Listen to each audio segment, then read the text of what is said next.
오늘은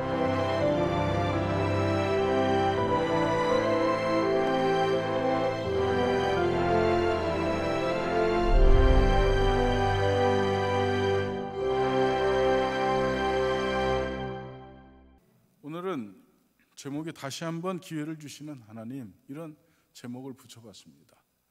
여러분에게도 하나님은 다시 한번의 기회를 허락해 주시기를 축복하고 반드시 기회를 주실 것입니다.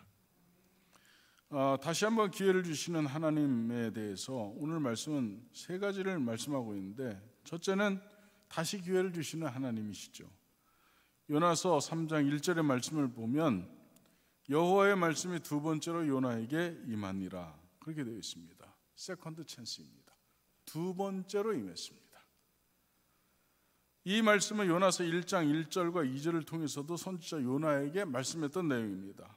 요나서 1장 1절로 2절의 말씀에 보면 여호와의 말씀이 아미떼의 아들 요나에게 임하니라 이르시되 너는 일어나 저 큰 성읍 니느웨로 가서 그것을 향해 외치라. 그 악독이 내 앞에 상달되었음이니라 하시니라. 아멘. 이 하나님의 말씀을 들은 요나는 어떻게 했습니까? 요나는 순종했습니까? 하나님의 말씀, 하나님의 음성을 들은 요나는 하나님의 음성임에도 불구하고 하나님의 말씀을 듣지 않았습니다. 불순종하고 하나님께서 니느웨로 분명히 가라고 니느웨 이렇게 말씀하셨는데 요나는 어디로 갔습니까? 다시스로 갔습니다.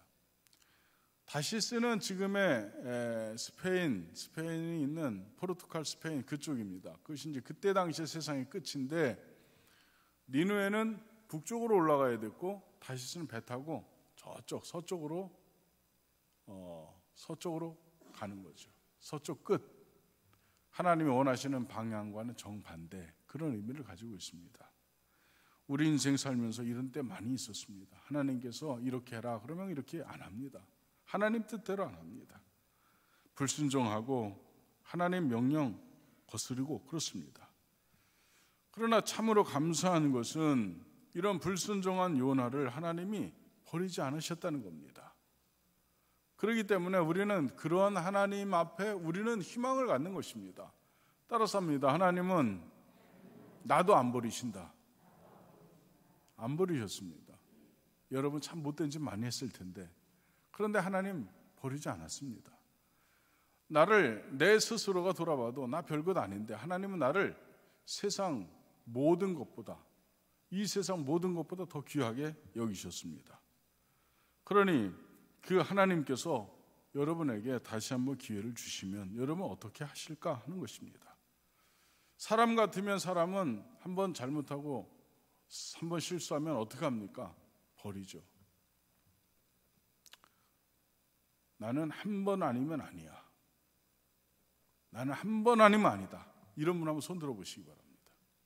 나는 한 번 아니면 아니다. 이야, 있죠. 이런 사람 있습니다. 그래서 그런 사람 보면 무서워. 무서워. 야, 저 사람한테 한번 찍히면 큰일 나. 그런데 하나님은 그렇지 않으신 거예요. 하나님은 그렇지 않으세요. 한 번 아니어도 주님은 다시 한번 기회를 주십니다. 그래, 다시 한번 기회를 주시고 또 주시고 또 주시고, 그런 분이 우리 하나님이십니다. 하나님은 깨진 그릇도 다시 그릇을 가도 고쳐서 쓰시는 분이 우리 아버지 하나님이십니다. 그래서 우리는 희망이 있는 것입니다. 여러분, 아브라함의 하나님 말씀 잘 들었을까요? 잘 들었을까요? 잘 들었으니까 믿음의 조상이 됐겠죠. 그런데 아브라함도 한 번에 하나님의 말씀에 순종한 것은 절대로 아닙니다. 하나님께서 아브라함을 갈대아 우르에서 부르셔서 하란이 아니라 가나안 땅으로 가라고 했는데 아브라함은 하란에 머물게 됩니다. 중간 지점. 그래서 하나님께 또 하란에 있는 아브라함에게 너 내 친척 본토 아비집을 떠나 내가 네게 지시할 땅으로 가라, 그렇게 말씀하셨을 때 75세에 비로소 하나님의 뜻을 따라가게 됩니다. 우리도 마찬가지죠. 한 번에 하나님 뜻을 준행한 사람 없습니다. 다 이렇게 우리는 중간 과정이 있었습니다. 만약에 아브라함에게 다시 한 번의 기회를 주시지 않았다면 그 사람은 믿음의 조상이라고 불려지지 못했을 것입니다. 그러나 다시 한번 기회를 주셔서 오고 오는 세월 속에 그는 아주 아브라함은 믿음의 조상이라고 하는 영광스럽고 빛나는 이름을 갖게 된 줄 믿습니다. 아멘. 여러분, 예수님의 12제자 중에 제일 못된 사람이 누구죠? 가룟 유다? 가룟 유다. 가룟 유다는 저는 인간적으로 생각할 때는 가룟 유다, 이 사람 그래도 괜찮다, 좀 그래도 남자답네, 저는 이렇게 좀 점수를 좀 후하게 주는 편입니다. 이유가 뭐냐면 자기가 스승을 팔았어. 선생님을 팔아먹었습니다. 그런데 이것이 잘못된 것임을 알았습니다. 그래서 이 잘못에 대해서 자기가 책임을 지는 거야. 내가 잘못해서 내 선생님 예수 그분을 죽게 했으니 나도 죽는 것이 마땅하다. 그래서 자기 죽음으로 자기의 실수를 딱 갚았습니다. 멋진 사람입니다. 그런데 반면 베드로는 어떤 사람입니까? 야, 주님께서 감사해요. 이 티키타카가 돼야 돼. 여러분, 베드로는 주님께 너희도 가려느냐? 이렇게 했더니 영생의 말씀이 여기 계시오매 우리가 네게로 가겠습니까? 이렇게 얘기해. 아주 그냥 살살 녹습니다. 너희들 내가 죽는 데 가면 너희도 어떡하냐? 내가 죽는 데까지 저는 따라가겠습니다. 그렇게 얘기했는데 실제로 베드로가 가야바의 뜰까지 갔습니다. 그런데 가야바의 뜰에서 보니까 여기서부터 문제가 생겼습니다. 그곳에 있는 한 계집종이 너 저 사람 따라다니는 거 내가 봤는데 너 저 사람과 같은 당이지? 아니야. 너 말이 그런데 아니래요. 너 거기 사람 아니야? 아니래요. 너 말이 그런데 그럴 때 베드로가 그 계집종을 3번이나 저주하면서 예수님을 부인했습니다. 그렇게 형편없는 사람이 베드로였습니다. 그런데 요한복음 21장에 보니까 그런 몹쓸 놈을 누가 찾아오시는 겁니까? 예수께서 찾아오셔서 떡과 고기를 구워서 먹이시고 그리고 질문합니다. 너나 사랑하느냐? 낯이 없죠? 그러니 주님께서 요청하는 대답이 아닌 자기 수준에서 사랑합니다, 사랑합니다, 사랑합니다 3번 고백하게 됩니다. 여러분, 나는 한 번 아니면 아니야. 만약에 주님이 그러셨다면 베드로는 희망 없습니다. 그런데 베드로에게 다가오셔서 2번째 기회를 주신 것입니다. 우리 다 그런 사람입니다. 우리 실수했고요, 우리 죄지었습니다. 때로는 우리 실패했고 우리는 약하고 연약해서 늘 주저하기만 했습니다.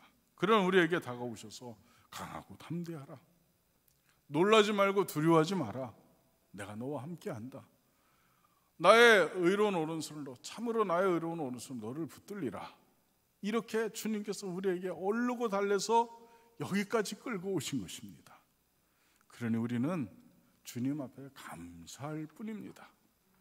여러분, 실패하면 다시 기회를 주시겠지 이렇게 늘 못된 생각하지 말고 주신 기회가 이번이 마지막이다 이런 절박함을 갖고 하나님의 말씀에 순종하는 여러분 되시기를 주님의 이름으로 축복합니다. 2번째는 다시 한번 말씀을 주시는 하나님이십니다. 요나서 1장 2절 말씀에 너는 일어나 저 큰 성읍 니느웨로 가서 라고 했는데 다시 요나서 3장 2절에서도 일어나 저 큰 성읍 니느웨로 가서 내가 네게 명한 바를 그들에게 선포하라 이렇게 하셨습니다. 이것처럼 우리가 하나님의 말씀 불순종했을 때 하나님께서는 우리에게 다시 말씀을 들려주시는 것입니다. 아멘. 요나서 이 말씀을 여러분에게 몇 번 들려주셨을 것 같습니다. 아멘. 하나님은 말씀하시고 또 말씀하시고 또 말씀하시고 들려주십니다. 그렇기 때문에 우리는 전에 들었던 말씀이라도 내가 순종하지 못했다면, 내 삶 속에 이루지 못했다면 나는 그 말씀을 다시 이루어내야 되는 것입니다. 그래야만 우리는 하나님의 은혜 안에 있게 되는 것입니다. 그러나 여러분, 하나님 말씀 안에 있기를 주님의 이름으로 간절히 축복합니다. 하나님의 말씀은 지식을 축적하기 위해서 주어지는 것은 아닙니다. 야, 내가 이 말씀 안다. 니느웨로 가라고 했는데 요나 요놈이 다시스로 도망을 했다가 큰 물고기 삼켰어. 그리고 다시 뱉어나가지고 다시 니느웨로 올라가서 그것에서 말씀을 듣는 니느웨를 구원했대. 야, 이거 모르는 사람이 어딨냐. 그런데 문제는 뭐냐면 성경에서 누군가에 대해서 이야기할 때, 성경에서 하나님께서 아브라함에게 이야기하셨습니다. 성경에서 하나님께서 야곱에게도 말씀하셨습니다.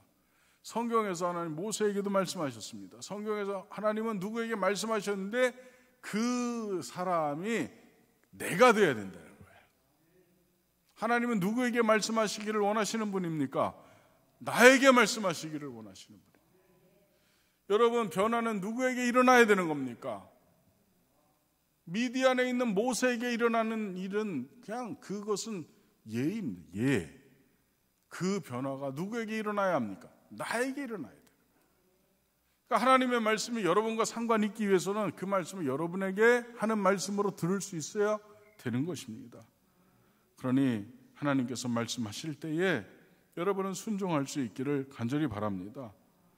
아무리 우리가 성경을 말씀을 많이 읽고 들었다 해도 그것에 그 말씀에 순종하지 않고 지식으로만 가지고 있다면 그 안 것 때문에 우리는 무서운 심판 앞에 서게 될 것입니다.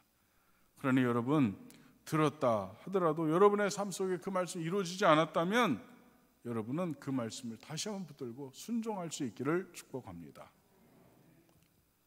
목회를 제가 한 28년 단독 목회 28년 주님께 전도사 때부터 사역한 걸로 하면 36년 7년 이렇게 되는 것 같습니다. 그런데 정말 싫어. 정말 하기가 싫어. 정말 힘들고 너무 어려워. 뭐 좀 하자고 하면 안 된다는 사람 많고, 왜 그렇게 하냐고 하고, 또 반대 얘기하고. 그래서 정말 교회 가기 싫습니다. 교회 가기 싫습니다. 어느 아들이 아버지에게 이야기합니다. 아버지, 저 교회 가기 싫어요. 야, 그래도 교회 가야지. 너 교회 안 가면 되냐. 아버지, 정말 교회 가기 싫어요. 어떻게 하면 좋지요? 저는 교회 가면 참 힘들어요. 싫어요. 만나기 싫은 사람이 너무 많아요. 그래서 교회 안 갔으면 좋겠어요. 그래서 아버지가 하다 안 되니까 이렇게 얘기했습니다. 예, 그래도 네가 그 교회 담임 목사인데 가야 되지 않겠니?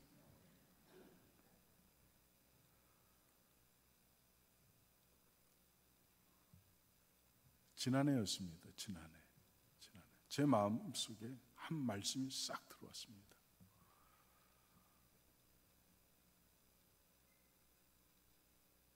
하나님 앞에 부르심을 입은 사람, 하나님의 뜻대로 부르심을 입은 사람들은 모든 것이 합력하여 선을 이룬다. 이 말씀이 제 마음속에 쑥 들어왔습니다. 신앙생활을 열심히 하고 35년이나 지나서 겨우 얻은 말씀이었습니다. 그런데 이 말씀이 내 안에 들어오고 나니까 성도들이 사랑스러워지기 시작했습니다.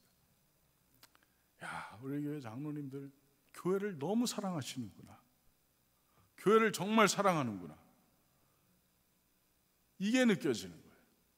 반대를 하는데도 사랑스러워. 어떤 일에 새로운 의견을 내는데도 이해가 되기 시작하는 거예요. 아, 그렇지.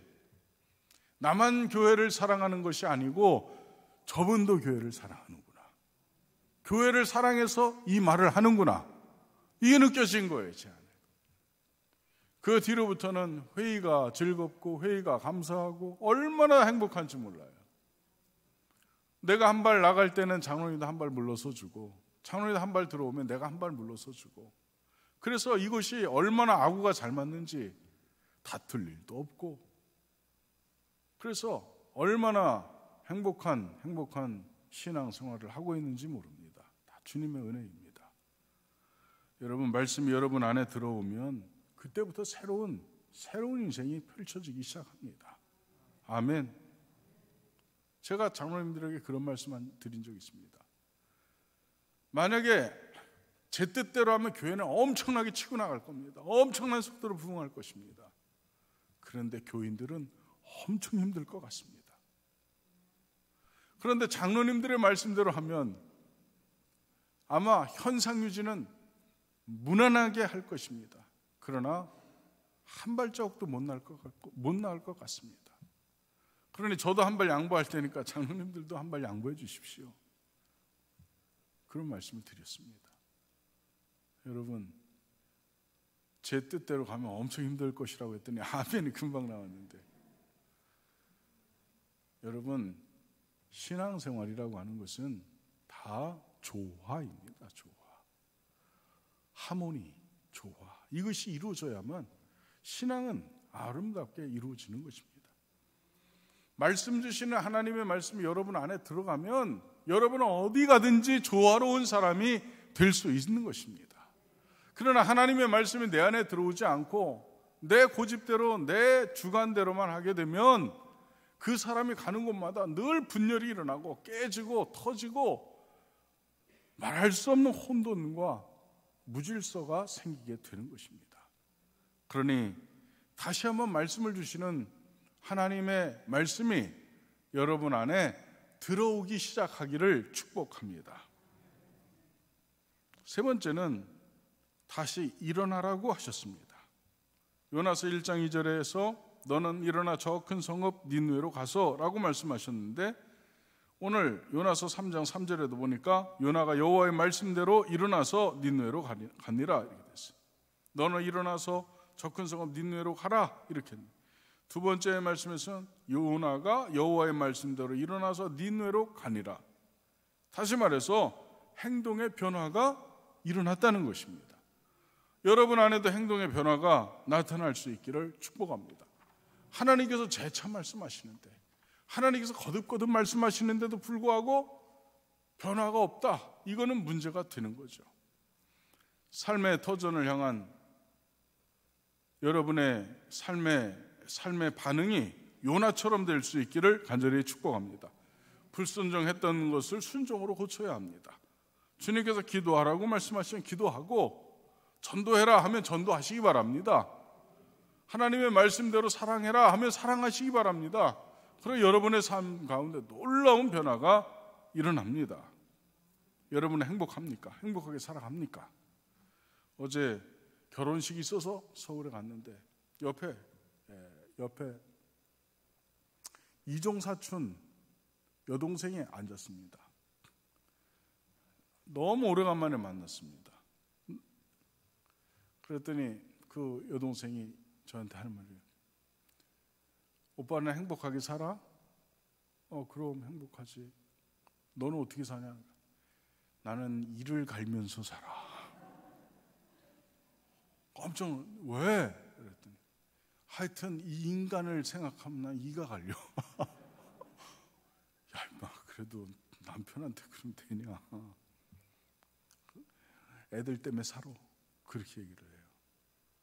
그래서 얼른 옆에 있는 정경이를 이렇게 쳐다봤어요. 그런데 집사람 눈빛은 여보 나는 그 지경은 아니야, 이렇게 다행히 따뜻한 눈빛을 저에게 줬는데, 옆 사람 한번 보시기 바랍니다. 이가 갈립니까? 우리 어떻게 살아야 될까요? 여러분 안에 하나님의 말씀이 들어오면 이해하려고 합니다. 아멘. 상대를 위하게 되고 자기 자신을 포기하고 희생하는 삶을 살 수 있게 됩니다. 자기 주관적이 아니라, 이기적인 삶이 아니라 이타적인 삶을 살게 됩니다. 제가 누누이 여러분에게 말씀드린 바입니다. 그러니 여러분, 하나님 말씀에 순종하는 삶은 사실은 이것이 행복을 위한 지름길이 되는 것입니다. 그리 가시기를 축복합니다. 니느웨 성 둘레는 98km나 되었습니다. 큰 성이었습니다. 3일 길을 걸어가야 되는 길입니다. 두 번째 하나님의 말씀이 요나에게 들렸을 때 요나는 순종했고 40일이 지나면 니느웨가 무너질 것이다, 이렇게 선포했습니다. 그래서 그 니느웨에 선포된 이 단순한 말씀이 이 니느웨를 완전히 바꿔놨습니다. 그 단순한 말씀에 성령의 역사가 그 가운데 들어간 것입니다. 들리는 모든 사람이 그 음성을 그냥 허접한 요나의 이야기로 들은 것이 아니라 심판하실 하나님의 음성으로 들었다, 이 말씀입니다. 그러니 여러분의 언어에도 하나님의 힘이 담기기 위해서는 여러분 안에 변화가 일어나야 된다는 거예요.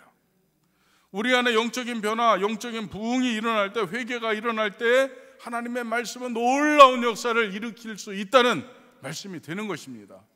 아멘. 하나님의 말씀, 복음을 전할 때 말씀드렸죠. 길어야 10초, 이 길면 10초입니다. 거의 2, 3초 안에 다 판결 납니다. 예수 믿고 구원받으세요. 몇 초 걸렸습니까? 2초 안쪽입니다. 세상 사람들이 얼마나 급한지 막 뛰어갑니다. 막 쫓아가면서 해도 3초. 그러나 우리가 전한 단순한 그 한마디가 그의 마음과 심령 가운데 새겨지게 하기 위해서는 우리 안에는 성령의 능력이 담겨 있어야 하는 것입니다. 여러분, 전도하자고 늘 말씀드리는데 그게 그냥 됩니까? 어제 내려오는 길에 KTX 타고 내려왔습니다. 청량리역까지 가기 위해서 지하철을 탔습니다. 지하철을 탔는데 지하철 안에는 다 사람들이 요만한 핸드폰을 다 들고 있습니다. 젊은 아이들은 다 웹툰을 보고 있는 것으로 봤습니다. 이렇게 보니까 다 웹툰, 만화 그걸 보고 있었고, 그리고 나이들이 좀 들고 이런 분들은 다 유튜브 그거 보고 있었습니다. 그런데 옆에 계신 나이 많이 드신 할머니였는데 권사님 같습니다. 성경을 보고 있었습니다. 이렇게 두툼한 성경은 아니었고 가지고 다니기 쉬운 이렇게 분리된 조그만 쪽복음 성경 들고 이렇게 보는데 그분이 성경을 읽고 있는 걸 이렇게 봤습니다. 얼마나 감사한지, 얼마나 아름다운지. 정말 주머니에 돈 있으면 식사라도 한 끼 좀 하라고 좀 드리고 싶었는데 카드밖에 없어가지고 그래서 드리질 못했는데, 그분은 그곳에서 하나님의 말씀을 읽으면서 그의 모습으로 전도하고 있었습니다. 젊은이들이 힐끔힐끔 쳐다보고 있어요. 유튜브를 보는 사람들도 이렇게 쳐다보기도 하고. 어제 나만 봤겠습니까? 그의 삶은 이미 나는 예수의 사람이요, 나는 예수 믿어서 이렇게 행복합니다 라고 하는 모습과 얼굴 표정이 그 안에 오롯이 담겨 있었습니다. 여러분의 인생 가운데 이런 복음의 역사가 여러분의 삶 가운데 있기를 간절히 축복합니다. 여러분, 내가 변화되어야만 다른 사람을 변화시킬 수 있는 것입니다. 그래서 여러분 변화되시기 바랍니다. 회개하고 하나님의 말씀을 가슴에 담고 그것을 인생 가운데, 삶 가운데, 일상 가운데 순간순간 한번 그것으로 살아보시기 바랍니다. 놀라운 하나님의 역사가 일어날 줄 믿습니다. 요나의 부흥은 니느웨의 부흥으로 나타났고, 요나 회개는 니느웨의 회개로 나타났고, 요나의 다시 한 번의 은혜와 기회는 니느웨의 다시 한 번의 은혜와 기회로 나타났습니다. 다시 말해서 요나가 확장된 게 니느웨였다는 거예요. 그러니 여러분이 확장된 사항이 우리 강릉도성에 나타날 수 있기를 주님의 이름으로 간절히 축복합니다. 여러분, 신앙은 삶입니다. 신앙은 지식이 아닙니다. 그러니 여러분 삶 속에서 예수 복음 전할 수 있는 여러분 되시기를 주님의 이름으로 축복합니다.